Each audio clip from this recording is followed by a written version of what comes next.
Ongeza kidogo tu volume. Is that better? Yeah. Stephen Leto, can see you. Nisana.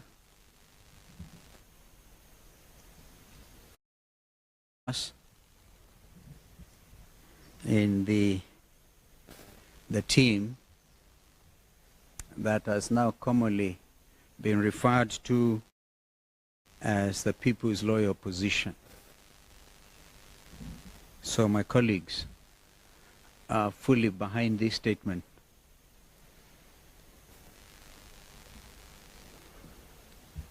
Fellow Kenyan patriots, this is entitled Jamhuri Season Address. Today, December the 9th, 2024. I'll repeat, fellow Kenyan patriots, receive this message of seasonal greetings and goodwill wherever you may be in our country and beyond. We thank God that He has enabled us to enter the festive season at the end of the year.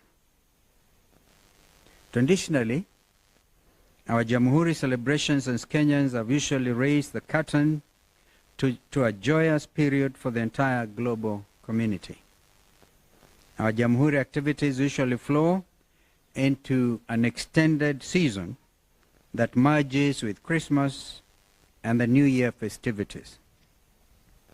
It is usually time to forget some of the challenges through the year and to join our friends and families in joyous activities.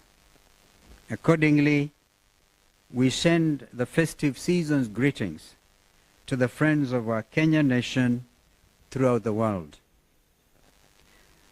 And at this juncture, congratulate the people of Ghana for a tremendous show of democratic achievement. Therefore, President Mahama and the team, we congratulate you and we wish you well together with the great people of Ghana. Nonetheless, we remain conscious of the hard times facing a majority of Kenyans, both as individuals and families this year. It has been a very difficult season marked by huge unemployment, heavy taxation, confusion in healthcare, lack of direction in education because of the unclear direction in the rush implementation of the CBC education, oppressive university education funding, insecurity, impunity, state opulence, and a rigid government that does not listen to anybody. Still, let us not give up on the joy that has traditionally come with the Jamhuri and Christmas season. It is remarkable that this season is also marked by the International Anti-Corruption Day, which is marked today, the 9th December, and the International Human Rights Day, which will be celebrated everywhere in the world tomorrow on December the 10th. Then there is also the climax of the 16 days of activism against gender-based violence, which has gone on for slightly over 2 weeks now. Put together with Jamhuri Day on Thursday this week, this is a truly significant season. We are called upon to solemnly reflect about the import and wider relevance of some of these remarkable days as citizens of our country and citizens of the greater global community. We are especially called upon to do an honest audit of our performance as a Kenyan nation in all the spaces that are being celebrated this week. What is the reading of our human rights record? For instance, what are we doing about winning the war against gender-based violence? What is the state of our self-determination as an independent nation? And what have been the dividends of independence through the years? What gains have been made, if any, under the Kenya Kwanza regime? How have state authorities cushioned the citizens to give them meaningful comfort in what is traditionally a season of celebration after odious labor throughout the year? We regret that little of the ending year has brought us any good as a people. Our collective national life has been troubles, and nothing but troubles. There is indeed very little to celebrate under the Kenya Kwanza regime that must make the heroes of our independence turn in their graves. The present regime stands for negations and reversals of all the promises and hopes of Jamhuri in 1963. The founders of our nation freed us from the yoke of oppression and colonialism. This regime is keenly bent on reversing this gain by restoring both physical and psychological torture. Our human rights record is at an all-time low. Good governance, as promised under self-determination, is in a terrible spin. Violence against women and the exclusion in important spheres is at an all-time high. An average of cases, 196 of gender-based violence against women are reported every day. When this should be the week of celebration, therefore, it can at best be only a week of grave reflection.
by the state.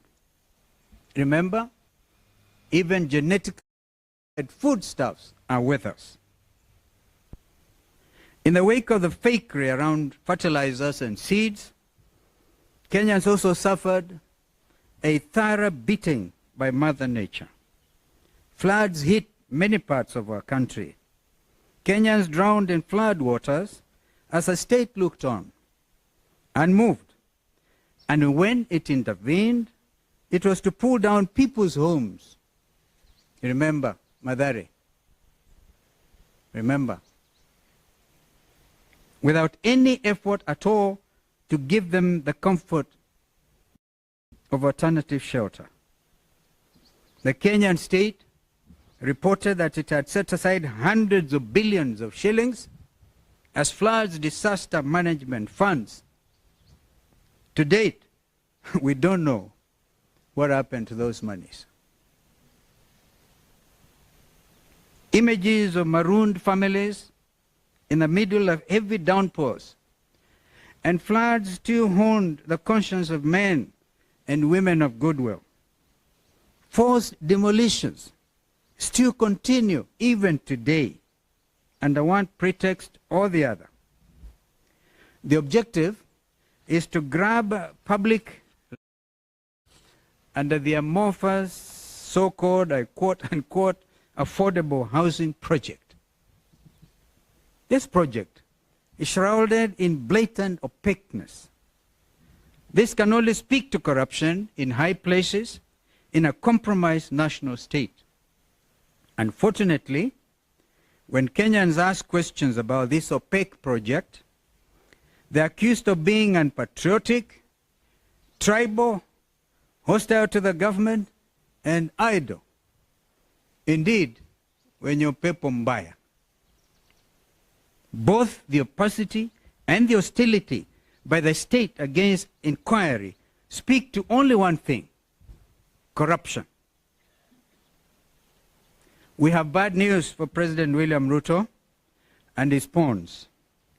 No amount of blackmail or intimidation will make us relent on asking questions about corruption in our country. We are going to talk about corruption, and we are going to fight it too. Like we did.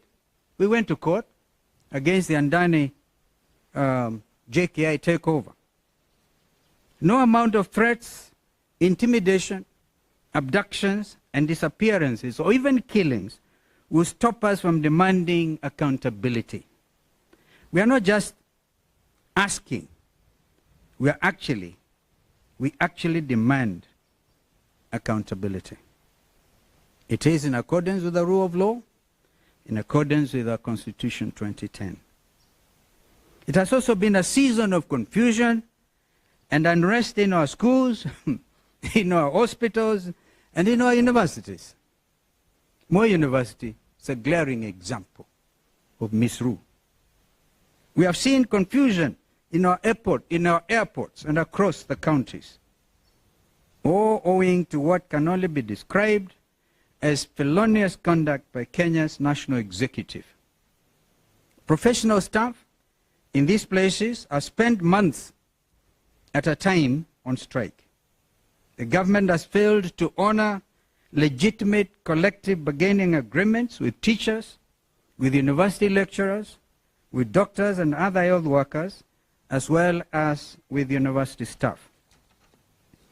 Other Kenyans have gone on strike out of fear of loss of jobs and livelihoods due to reckless decisions and actions by a short-sighted and uncaring government that entered into such shameful deals as the obscure Adani tenders.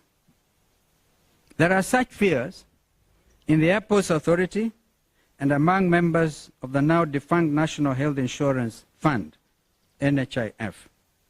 Meanwhile, the Social Health Authority, SHA, that replaced NHIF, is in a state of thorough confusion.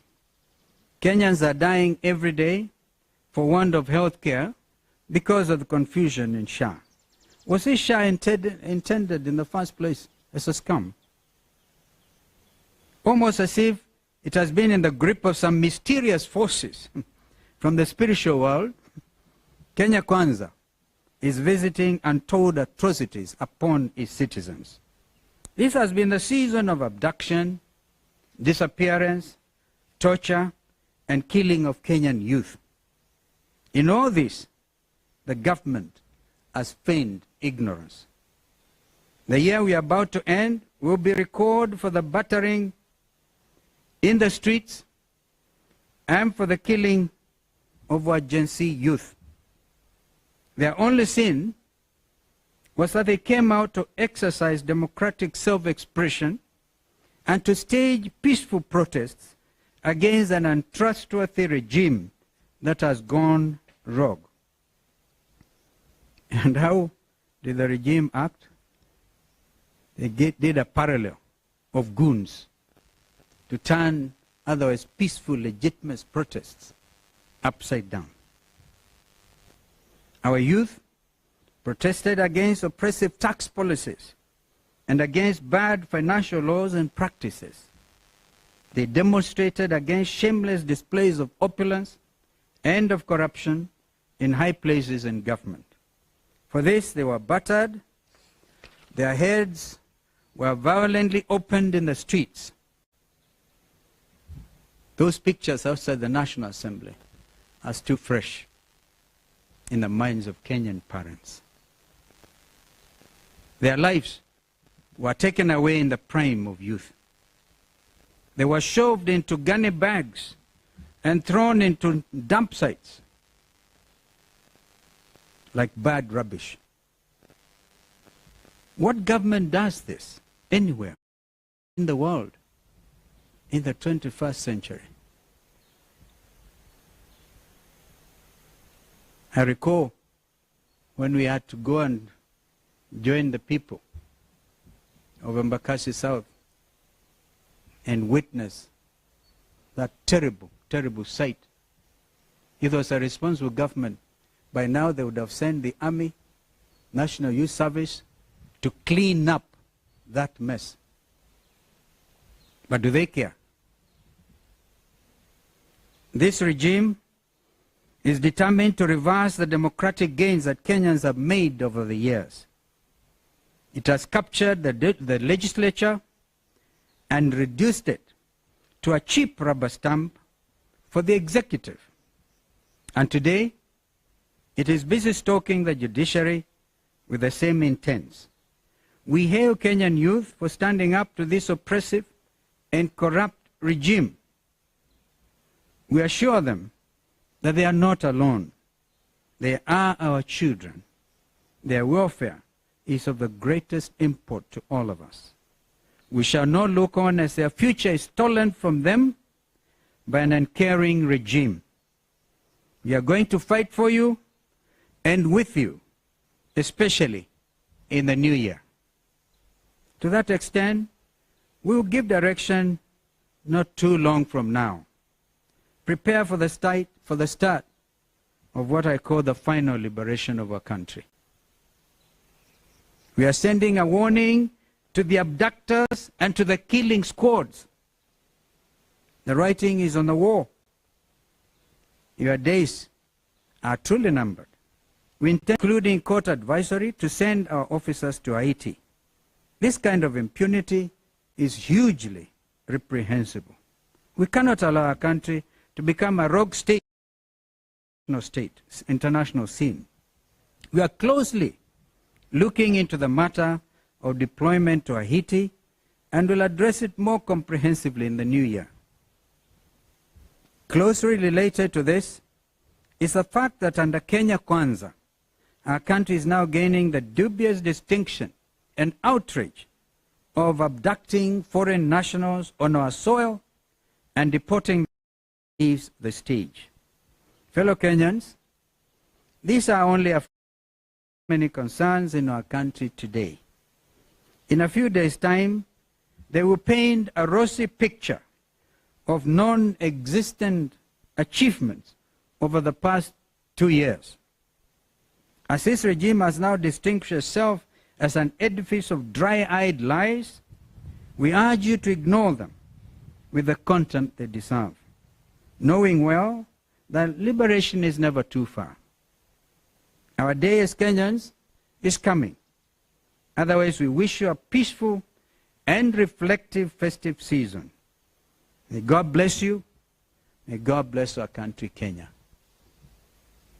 Amen. Yes, sir. And I want to really be, if you notice the tone of my presentation, it really does not call for a lot of questions. I want you to digest. I want you to digest what I've just said. Please don't dilute it with your questions. Some of those questions have been addressed. But let me hear you, sir. Yes, sir.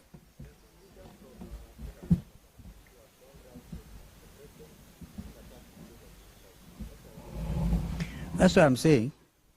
For example, oh, hi. Babayao, I wish he could answer some of these questions. You know, that is defeatist. We are one nation under God. So please don't run to your tribal cocoon and give us that kind of trash. Another question, sir? Yes, Steve. Yeah. Yes, sir.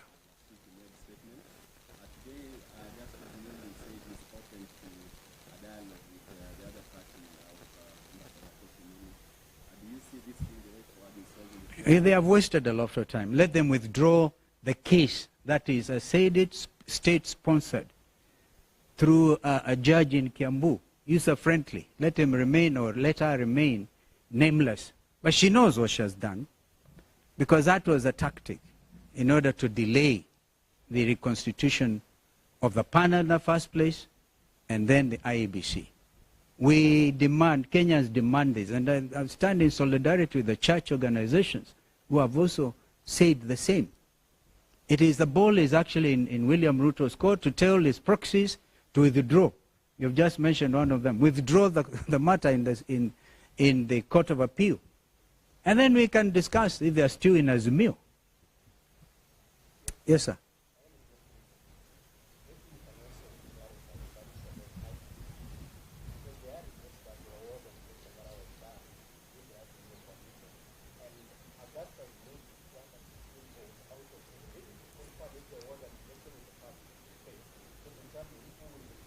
So first of all, an election based on what law? Number one. And number two, even if there was, all right, these matters were canvassed before the judge who had the matter. For example, that Augustus is a young man I know, okay? And I'm always ready to talk to him. It's one of us. But he should not allow himself to be used, because he knows the party he represents does not have one member of parliament, or indeed an MCA, maybe an MCA, because the law is very clear that it should be parties with representation in parliament, taking into account as well gender. That matter was canvassed before the judge and a ruling issued. That is what they have rushed with the assistance of Kenya Kwanza to appeal. And because National Assembly had 1 week since the matter was adjudicated upon by a judge, Azimio given 48 hours to give a name, which we did within that stipulated time. Therefore, my brother, Speaker Wetangula, being the chair of Parliamentary Service Commission, should have acted with that 1 week. But gerrymandering, buying time, so they can allow Muli to go to the Court of Appeal, which is what they did. That is the absolute truth. And if Muli as any member of parliament, his party as a member of parliament, then we will also hear. Because that was what was clearly adjudicated. This attempt, therefore, to blame Wiper, to blame me, is completely hogwash, I'm sorry to tell you. It doesn't stand in the face of what is lawful, what the courts have done. And I must congratulate Justice Lenaola for coming out so boldly. We don't expect normally a judge to come as boldly as he did, including during the impeachment process, when even filing system within the judiciary was interfered with by the executive. But those are matters that I think will be dealt with in court, which I was privileged to co-chair along with the member for that NADCO report had 9 pieces of legislation which were supposed to be passed expeditiously in Parliament. In fact, the speed with which they impeached Gachagua could have been employed, I've said that before, to implement the recommendations of NADCO. The appointing authorities were 2, William Ruto and Raila Amolo Odinga. I was answerable to Raila Odinga, but we gave the report to both of them. And then one morning, I'm called, I'm told, go to, they are signing the IEBC now, because that one at least went through, yeah, the Amendment Act to IEBC. One would have expected they amend it when they said, okay, we have now signed into law the Amendment Act of IEBC, that they were going now to move with speed. But instead, putting all manner of clogs and showing political bad faith. That is what I can call it. In fact, my worry now is what happens, because Raila and William Ruto are supposed to consort and agree on who becomes the chairperson of IEBC. We made it so easy for my friend Raila Odinga. I hope he can stand strong and act for once in the best interest of Azimio. Because when I last checked, I was still in Azimio. And the leader is Raila Odinga, who appointed me to NADCO. We need to be able now to act in the best interest of this country. This matter of IBC is the most urgent issue. The people of Banisa constituency lost their member of parliament over a year ago. They're still waiting for a by-election. And others. Why disenfranchise Kenyans? Because of political expedience. But as I said, I invite you, maybe I can share with you some of my thoughts on why the delaying tactics. And if we do that, do not record me and forward to Itumbi. People are desperate, absolutely desperate. Yes, sir.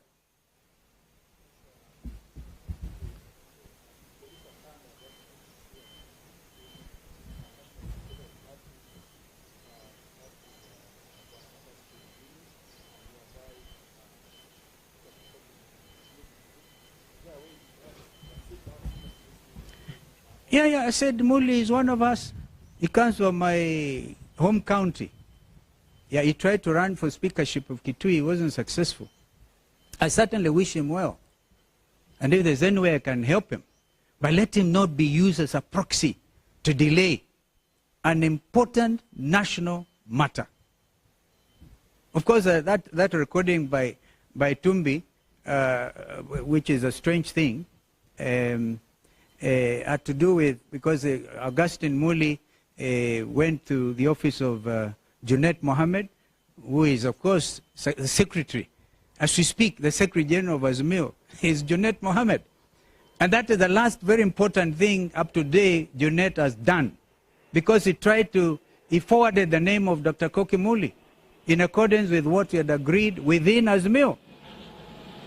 So the name of Koki Muli was agreed upon following the direction of the judge who determined the matter, and gave Azimio 48 hours to forward a name. That supersedes what you are talking about, my friend. Who was it who was asking that question about who may have garnered what votes, whatever? That did not take into account the fact that the national, whatever the party is, yeah, because there are 23 parties, by the way, in Azimio, yeah, but one had to have a parliamentary party. And everybody in this country knows Wiper Democratic Movement is a parliamentary party. And by the way, Professor Adam Solo went in easily because Raila and us that time had agreed on the formula, which formula was messed up by the political party's liaison team. That is the whole story. They liaised, they tried to say, oh no, we want to teach, I don't know who, what lesson. I think a lot of them have since regretted. And we are moving. We want a strong Azimio. even if they do not have membership in parliament, there's 2 members of the coalition. But unfortunately, the law says, stipulates, you have to have at least membership in the House.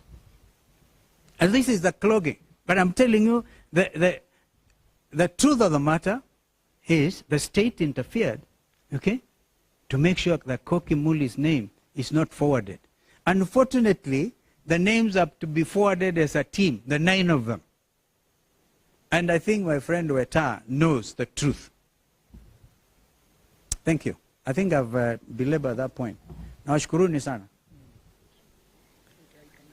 So my friend can go and have a cup of tea. Asanteni sana. Mungu abariki. And surely have a wonderful festive season. Asante.